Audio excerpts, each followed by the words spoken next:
Hello ladies and gentlemen, my name is Dan, the voice behind ThatKaitoDan, and I'm back again with another RWBY theory, since a lot of you guys actually quite liked my Oscar's Semblance theory video, which, if you haven't seen yet, links in the card above. Anyway, during RWBY's 6th volume, we learned a little bit more about one of the show's key elements, the relics. Items given to the world by the God Brothers symbolizing different aspects of humanity. Thanks to the recent volume, we now know what all 4 of them generally look like, what manifestation of humanity they each contain, what the Relic of Knowledge can do by itself, and what grand purpose they serve as a collective. Yet one of the more intriguing aspects in my eyes was the introduction of Jinn, the being contained within the Relic of Knowledge. The reveal of a figure residing in the lamp made for quite the surprise. Suddenly this mystical item was shown to have a living, breathing entity inside of it, with their own consciousness and personality. But I doubt that this is unique to just the Relic of Knowledge alone. It's more than likely each relic has someone living inside it, that when released can utilize their assigned power, and as such, I began to wonder 2 things. 1. Since Jinn is clearly based on the genie of the lamp, who could the remaining relic beings be based on? And 2. What powers will they have once they too get summoned? I've had these questions swimming around in my head for a while now, and now I want to take a guess at what these answers could be. Of course, this is just strictly some extreme speculation, not hard fact, and I could very well be wrong. But it's still worth brainstorming about, and you're more than welcome to share your ideas in the comments down below. Also, I will be discussing some details from the series up to the most recent episode as of this posting, so please go into this video knowing that spoilers are ahead. With that out of the way, let's begin with first discussing what I'm looking for in a fitting relic entity. Since Jinn is our only known relic being at the moment, she will act as our template for how a legendary figure or a fable can best be translated into a similar entity, from a concept and design standpoint and in regards to their power. For starters, most importantly, the relic itself is based on an item that is tied to that same origin in some way, like with the Relic of Knowledge being a lamp harkening to a genie's trademark portable prison. The entity's design also seems to mirror that of the relics, since we see Jinn has some accessories that are aesthetically similar to some of the features of the lamp. Naturally, the entity's overall appearance acts as a big reference point to their inspiration, as seen with Jinn and her Arabian-styled attire fitting her origin setting, while her wispy smoke-like features echoes that of a genie's ethereal body, though this could be a common effect that all entities have when they're called for. The inspiration also has to be someone that can connect to their respective power of either knowledge, choice, creation, or destruction, through either their iconic accomplishments or the way the power is presented. For Jinn, while genies are usually capable of granting more than just wisdom, it's her ability to fulfill the desire of her summoner in a similar fashion to her origin that forms the connection, as her power also has the implementation of rules, a possible cryptic result depending on Jinn's blunt understanding of the summoner's wish, and most notable of all, the free question limit being based on a free wish limit. All of this best classes Jinn as a being capable of achieving the goal of answering the humanly impossible through God-powered knowledge. Now we got a good understanding of what makes a perfect relic entity candidate, let's try cracking the mystery of Jinn's brethren, starting with the relic from the kingdom that we're set to explore next volume, Atlas, home to the Spear of Creation.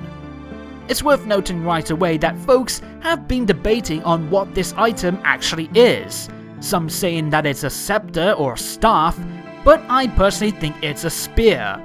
Yes, even with those intricate details covering most of the bladed tip. Just cause it's a weapon doesn't mean that it has to be used as one, and it could easily very well be a ceremonial-like spear, since it's used to create the humanly impossible rather than harm or kill anyone. But back on track, the entity behind this relic needs to be someone who has created something that even the master craftsman of Atlas cannot accomplish through normal means. So after a bit of digging, I opted for a possible dual representation with the Japanese Shinto gods Izanami and Izanagi. A familiar pair to any of my fellow Persona fans, these two gods are said to be responsible for creating many of Japan's lands and fellow deities, making them possible fit-in figures for the creation relic already. But what cements their place for me was the item they used to create the lands. A Naginata spear given to them by the older gods, which was called Ame no no Hoku, which translated means heavenly jeweled spear. A worthy description for their god-given weapon, but it's also what I would use to describe this god-given spear in RWBY, with the flashy details covering a jeweled peak. As for what this heavenly jeweled spear could accomplish, I think it could be the source behind the creation of the realms and portals used to seal away the very relics themselves.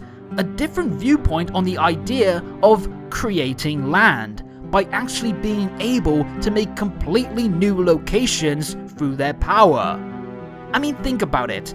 We've never seen Ozpin be able to create physical objects, let alone make and connect to another realm. So if not by the use of the spear's abilities to create land, like the Shinto gods, how else was he able to create the vaults that no normal person could access? Heck, both the Treasure Realm and the realm where Ozma spoke to the God of Light had this similar dissolving effect going on, which has to be another sign that the relic portals were made with god-given powers, and not by any kind of magic that Ozpin had during any of his incarnations. But what else could this power create? What if it's not limited to creating dimensions and portals, but other things that are beyond the currently possible of this world? Picture, if you will, someone like Jacques hoping to use it to create a never-ending source of dust so he can profit off of it. Or Salem tries to use it to create fusions of Grimm with a human soul to gain aura. It'd be a hell of a way to make those many Grimmified RWBY character fanarts come to life in more ways than one. Grimm-Pira, anyone? Next, let's move back to a familiar kingdom with the Relic of Choice, found in Vale. At first, many of us thought that the relic would be one or two axes, since the kingdom's emblem has a paired dead center of the crest, and the emblems are suggesting that they are connected to the relics. But Volume 6 revealed that it was in fact a circular crown. Of course, many figures in mythology and fiction have worn a crown, so picking one inspiration from that deep pool already would be very silly. But if we go back to the Vale emblem, it could still provide a clue. Bordering the axes are two leaf branches, curved in a shape that is similar to that of a laurel wreath crown, a symbol tied to Greek mythology. So my guess is the inspiration could be found here. And since the laurel crown is already present, who better to pick than the being most attributed to it, the Greek god Apollo. Interestingly, Apollo among his many embodiments was also called the god of knowledge, so he could have been a good fit for that one if Jinn hadn't already taken that spot. But is there anything about the Greek deity that could connect him to choice?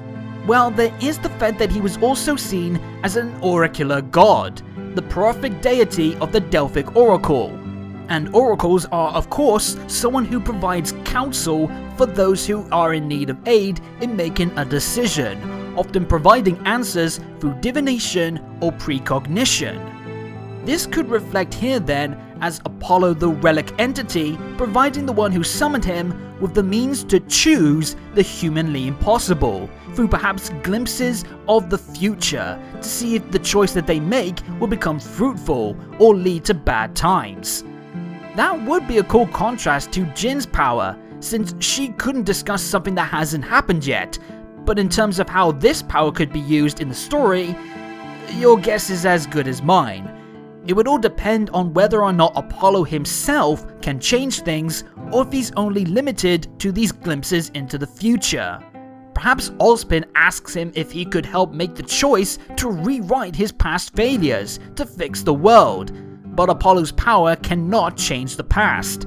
That realization could then lead into another moment that forces Ozpin to accept his mistakes and hopefully learn to make up for it here and now, rather than try and hide from it. And finally, we got the last relic, the Sword of Destruction, found in Vacuo. Now, this one is quite a doozy of a topic, as it could also tie into an ongoing theory that you may have heard of already due to a possible connection to the sword wielded by the warrior king of Vale. While the sword is believed to be found in Vacuo, it could have come into the Vale King's hands during the Great War, as both Vacuo and Vale were allies during this conflict, and the Vacuo ruler could have given it to the king as a sign of allegiance and thanks. Due to some intriguing details during the World of Remnant episode focused on the Great War, many believe that the last king of Vale used the Relic sword in the climax of the fight, since he single-handedly laid waste to countless foes, though this has been questioned in-universe and out. There's also the suggestion that it could be Jinn's Crochet Moors, the weapon that, according to him, was wielded by the young lad's great-great-grandfather during the Great War, and was then passed down the family until he gained it.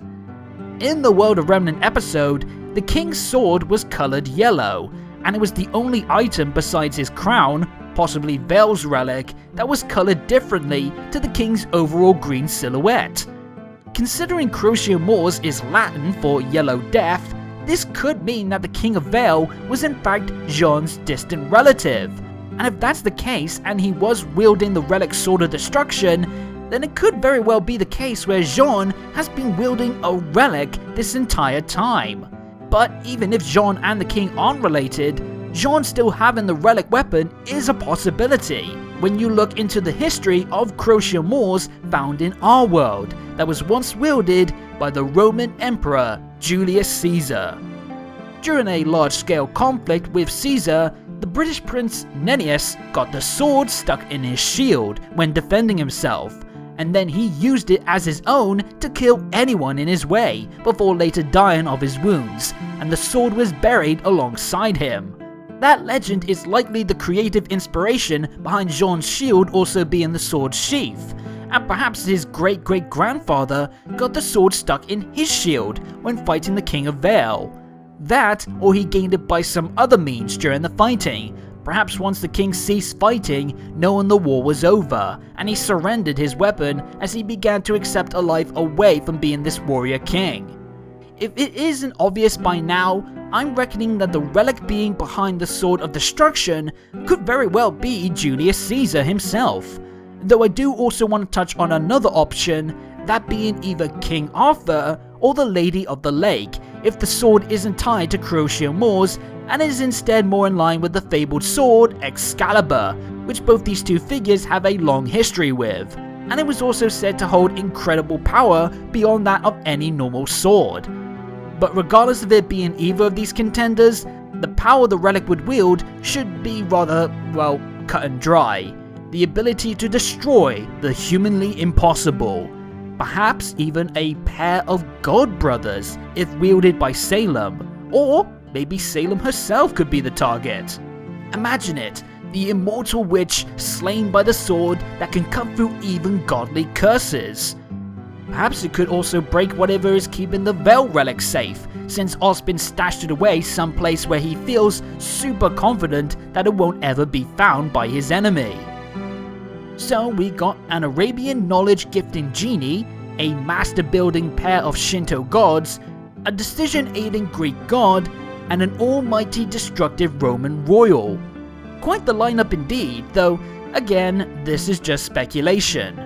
I could be wrong about either the deities or the god-blessed powers that they have. We'll have to wait and see. Either way, I'm looking forward to finding out more about these relic beings, what they are capable of, and how they will help shape the future of RWBY's story. But what about you lot? Do you have better picks for who you think could be balled up in these relics? Do you agree with my theory? Let me know in the comments down below, and while you're at it, hit the subscribe and bell buttons to make sure you get every video from me as they drop, and follow me on Twitter at ThatKaitoDan for more on all things to do with RWBY, as well as updates on future content, and more. But until next time, have a good day or good night, and peace out.